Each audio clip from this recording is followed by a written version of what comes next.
Hello everyone and welcome back to a brand new analysis. This is yet another story with no requests, but one I wanted to do to work towards a different project, one that will be made clear very soon. However, before I begin, I want to talk to you about the certain lenses that this show can be viewed with. There are several different ways to view any piece of media.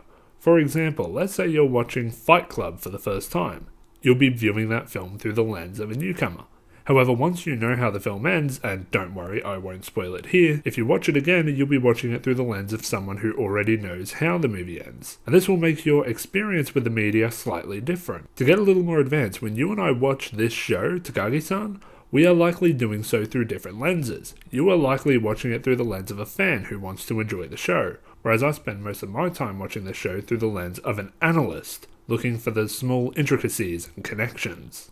There are even lenses that correspond to particular theories or observations about the show. For example, if you watch Rugrats through the lens that it is a show about the daily lives of infants, then you're going to have a much different experience than someone who is watching it through the lens that this is a story about a young girl imagining what her dead friends would be like if they were still alive. Yeah, that's an actual theory for Rugrats, look it up. For the sake of Takagi-san, there's a common lens people like to use for this show, that being that Takagi's teasing as a way to make Nishikata a better, stronger person as well as buttering him up to become her partner. This is a lens that I enjoy to look at the show through, and I think that this story is the best at validating this lens. And so, with the longest intro this analysis series has ever had behind us, let's get into the analysis. Ribs, based on the manga's 24th chapter, and can be found in episode 8 at 15 minutes and 9 seconds. The story begins with Takagi and Nishikata walking home while Nishikata complains in his head about how much he was teased today. As he thinks to himself that Takagi had better watch out for his retaliation, Takagi asks him what's wrong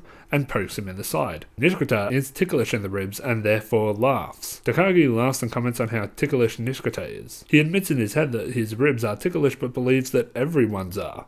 He then gets an idea. He challenges Takagi to a competition. Whoever laughs first loses. Takagi agrees and Nishikata officially begins the game. He thinks to himself that he has the upper hand as Takagi is leaving her sides wide open due to pushing her bike. It is at this point that Takagi stops and informs Nishikata that her ribs are not ticklish. Nishikata looks at her for a moment before Takagi calls "Made you look" and pokes him in the side. Nishikata gathers all his strength and doesn't laugh. Takagi is impressed that he could endure it. Nishikata tells himself that was a close call before wondering if Takagi had just claimed to not be ticklish. He wonders if she is bluffing but ultimately decides that she is wide open and that there is only one way to tell for sure. He goes to poke her, but she then asks him what is wrong. He says it's nothing and begins to doubt that he can go through with this plan. He thinks that it wouldn't be appropriate to poke her and that it could even be considered sexual harassment. Takagi tells him that if he isn't going to do anything, then she will attack again.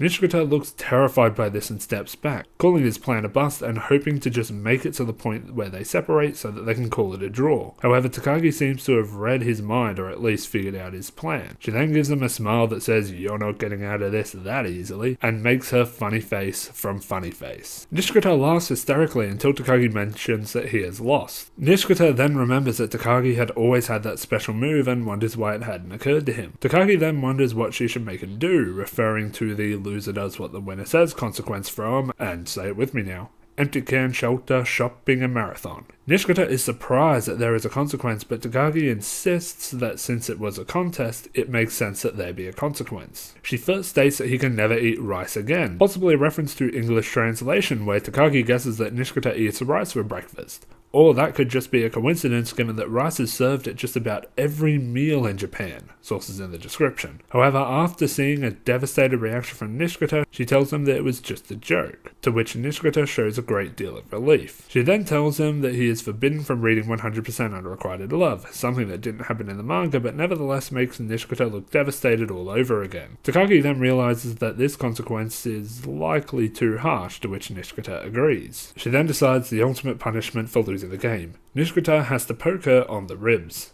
Nishikata asks if that's really all and Takagi says yes. Nishikata goes to poke them.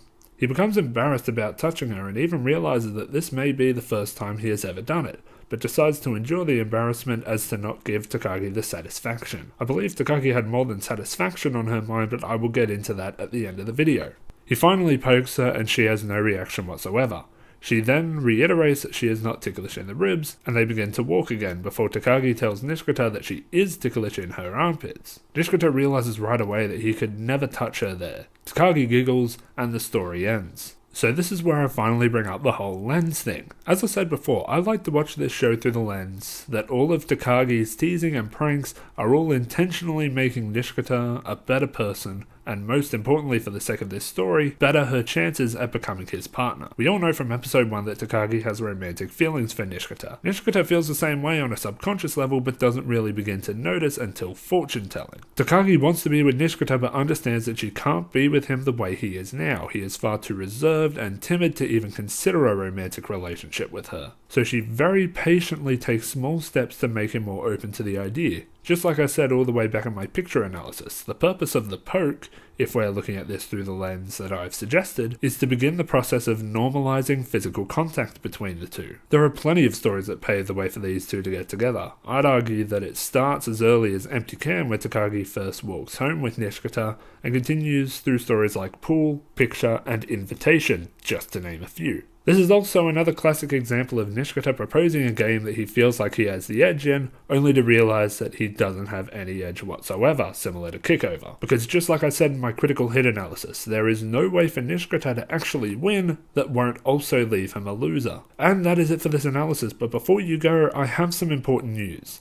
Next week there will be no analysis because instead I will be working on a Takagi-san related video essay. I'd say I'm excited to do another one, but actually the specific topic I've been looking into has me feeling a little nervous. If you've noticed a running theme over the last 6 or so analyses, you can probably guess what this essay will be about. But until then, remember that if you want to watch the outtakes or read the notes for this analysis, you can find them on my website, links in the description. If you want to see the films that I write and direct, check out my main channel, Big J Productions. Thank you all very much for watching, and I will see you next time.